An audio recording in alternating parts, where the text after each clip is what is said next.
Yeah. Hey, good morning. It is 7:30 on a Thursday and you are live with Preston. This is Done Believing. Moving away from simply believing the truth straight towards knowing the truth, all for the purpose of overcoming delusion. And let me tell you, delusion, it's alive and well this day and age. You don't believe me? Just read the newspaper. Who still reads the damn newspaper? You read the newspaper? Let me tell you, man, I got a subscription to my local paper, and at first I would read it. I would bring it in. I would have coffee time with Carrie, and I would read the paper, and I go, oh, it's nice, and it's so much just. You know how much has to happen in a community to fill the pages of a newspaper every single day? They just come up with the dumbest stuff to talk about. The dumbest stuff. And so after a short time, I'm like, I can't read the newspaper anymore. I don't care on a daily basis. And then it became a plight every morning in my driveway to have to go out there, get the newspaper, throw it away, and put it in the recycling bin or whatever. Hey, man, let's get right to it. This is Done Believing. As I was just saying, you can check me out on Facebook. If you're on Facebook, that's probably the most common place people watch. Facebook, YouTube, Twitter. You can live stream there. This is a live show. If you're catching it live, 7:30 most weekday mornings. You can leave comments. I will respond to the comments, no matter how rude you think your comment is, how much you disagree with me. It's perfectly fine.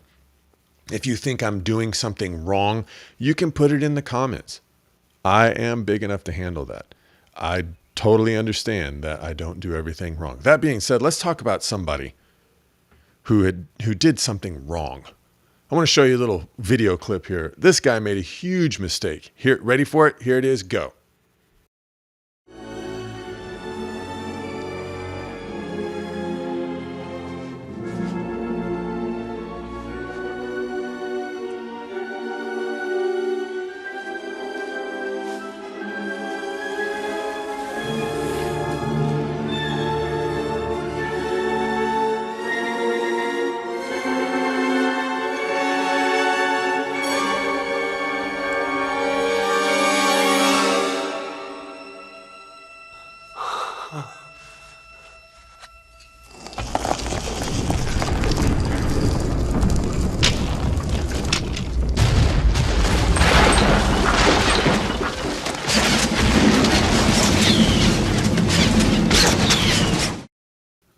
Yeah.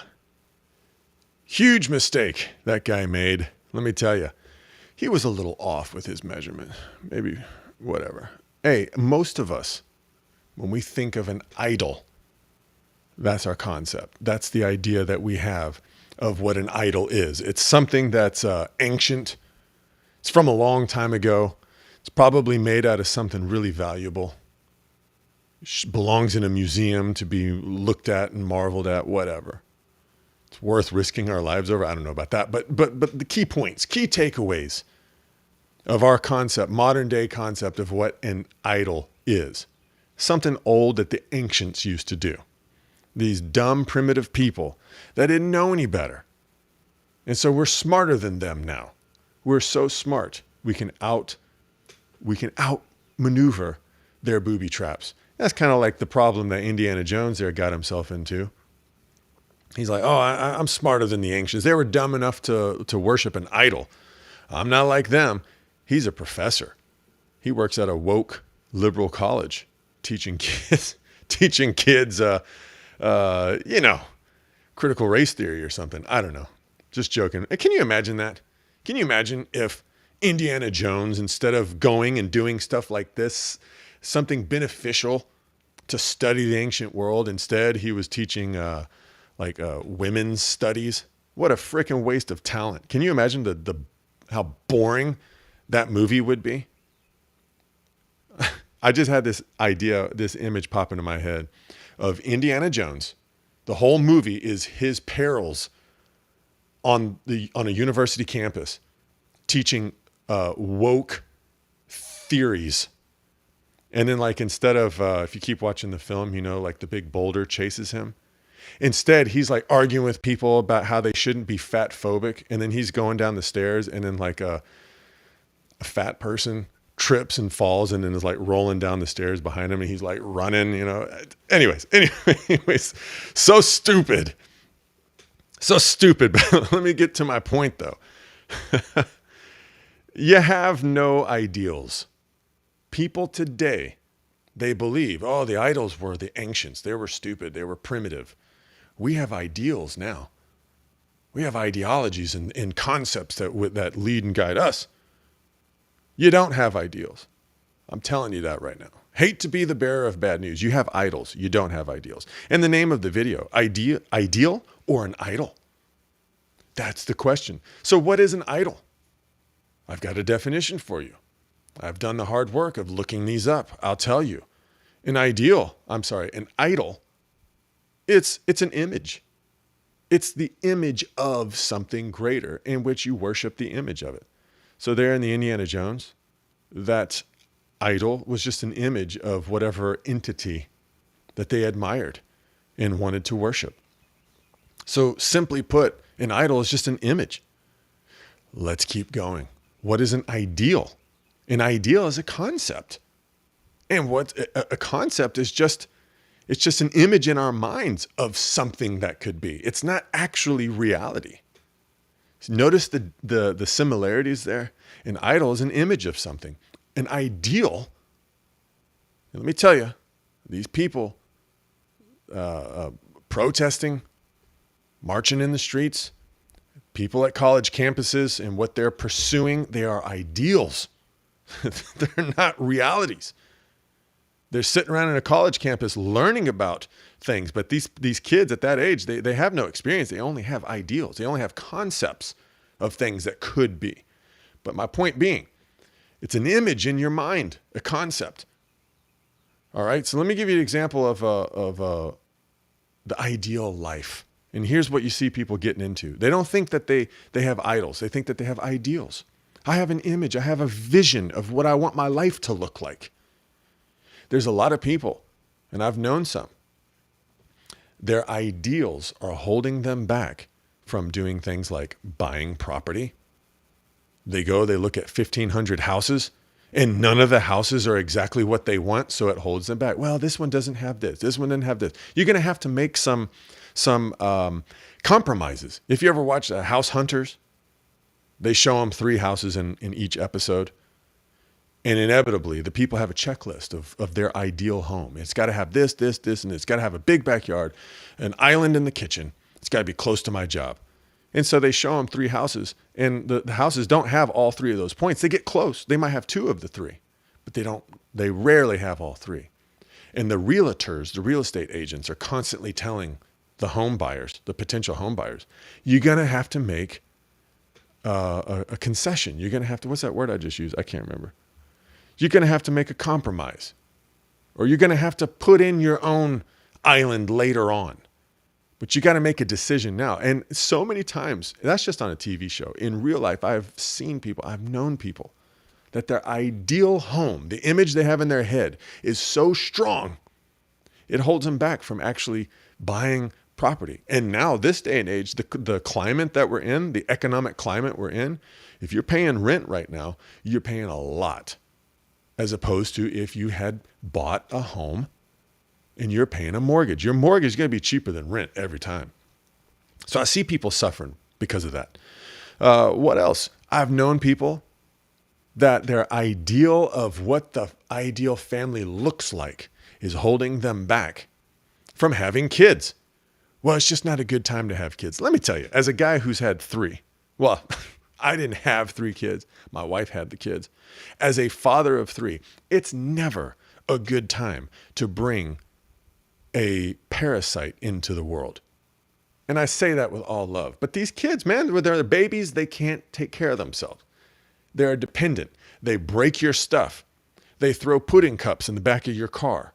And if you have a minivan, you never know what's going on back there. It's like the black hole of Calcutta. There could be old candy wrappers from 10 years ago in the back of your car. You don't know. And I only say that because I clean out the back of the car. Sorry.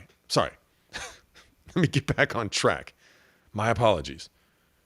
My point being, they have an idea in their mind of what the perfect family looks like. And until they get all the checklist, I got to have this much money, I got to have this security, they just don't do anything. So they sit and they stagnate.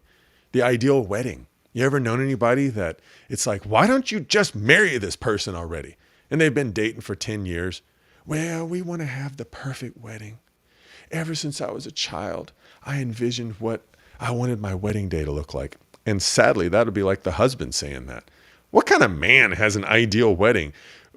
Get your ass in the car. We're driving to Vegas.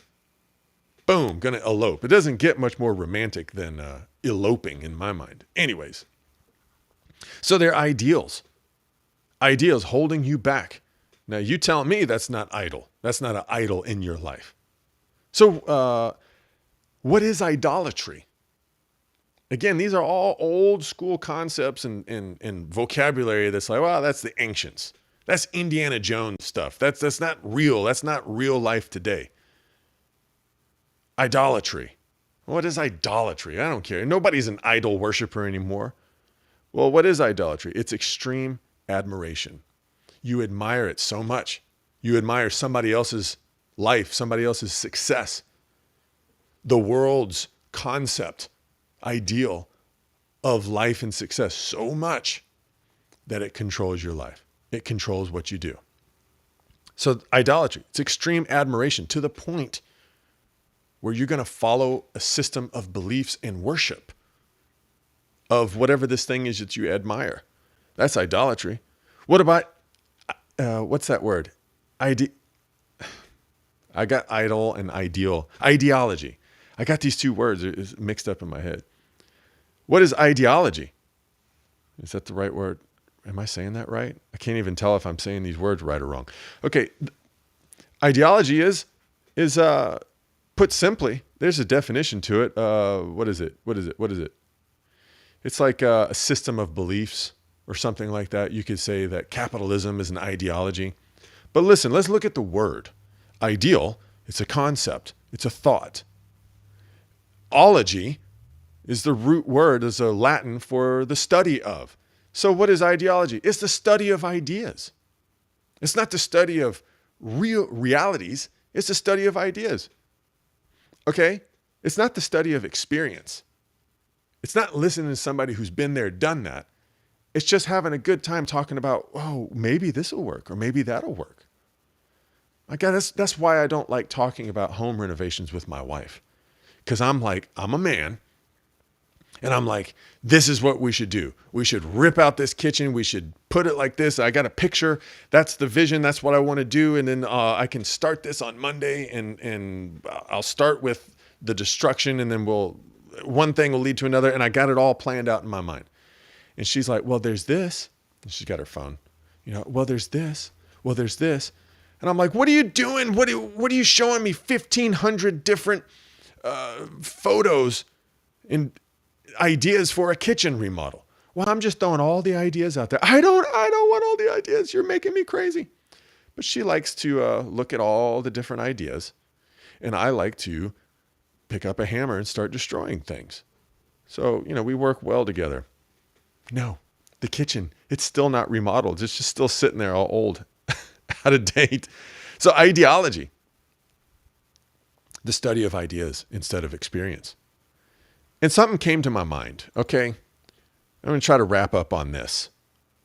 Wagon trains.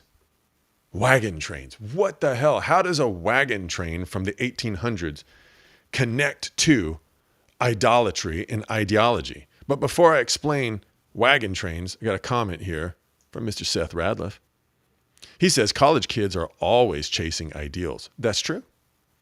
They chase two things, chicks and ideals. Whatever. They will ultimately fail to live up to the ideas they had in their heads. That's exactly right.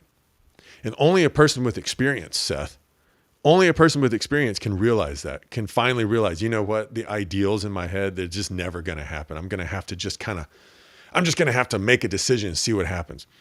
Got another comment from Seth. He says, we can't all become pro-Lebsby players. Oh, Sorry. Lidsby players. We can't all become pro Lidsby players. If you didn't know, me and old Seth Radliff here, we went to college together. Oh, that's right. We weren't in a fraternity, but we did invent a sport out of sheer boredom of being at school, because I think that Seth was too much a genius for school, as was I, and I say that jokingly. We found a coffee can lid, and we began to throw this coffee can lid back and forth like a Frisbee. And I don't know, man, maybe Seth will tell me in the comments, did we hide this lid someplace? And we just went back to that same place every day and got the lid? Or did one of us actually take the lid and keep it in a safe place like Indiana Jones and his idol? I don't know. Maybe tell me in the comments, Seth. What was that? What the hell was, I don't even remember. It's been so long ago. But did we have that thing and keep it? Or was it just every day we'd see the lid in that storage room and go, oh yeah, go get the lid. You know, we got some time. Let's play some Lidsby. I think we even had like a little following. We had every once in a while, other people would come along and be like, what the hell are you guys doing? We're playing Lidsby, man. Making our own way. It was the moment I picked up that lid, I realized this college is not for me. I'm beyond these people. I'm thinking way outside the box. Anyways, man, wagon trains and ideals. 1800s, late 1800s. You wanted to go out west and you were over in the east. This is what you did. You found a group of people who were heading west and you joined with them. So here's a little, this is from Britannica.com. It was from Britannica.com, and I'm going to read this real quick. Little brief history of wagon trains. I'm trying to get, in the 19th century, yada, yada, yada. They headed out west, blah, blah, blah. I'm going to jump down to this part right now. Meeting in early spring at a rendezvous town. These are people who wanted to go west. So they would find a town that was a meeting point. They would go there in early spring, somewhere around the Missouri River most of the time. The groups would form a company. So they all get together. Then they would elect officials. Who's going to be in charge? Here's the point I'm getting at. They would employ guides. People would be hanging out in these towns. People who had gone west before and who had the experience. They would come back. They would hire themselves out to lead people west. So here's my point. Ideals, ideology. Maybe that's a new word. The worship of ideals. I gotta write that crap down. Holy cow. They would all get together. They would hire somebody. Oh, that's where I was. They bring all these ideas. I'm sorry. I got mixed up. Bring it all together.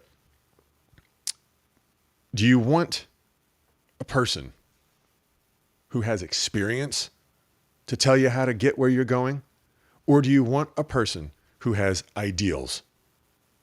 And I can just imagine you're in some town. You've met up with the other people who are on the same page as you. They want to go west. They want to do something new.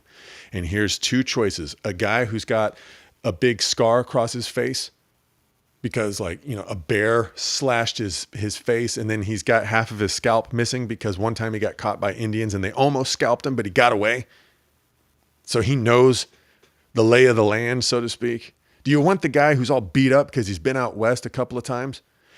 Or there's another guy that says, well, you see the map that the guide over here is going to use? Yeah, I drew the map. Yeah, I drew that map. Okay. And I'm an expert because I've been studying that map and I've been studying the best routes to take. One question only.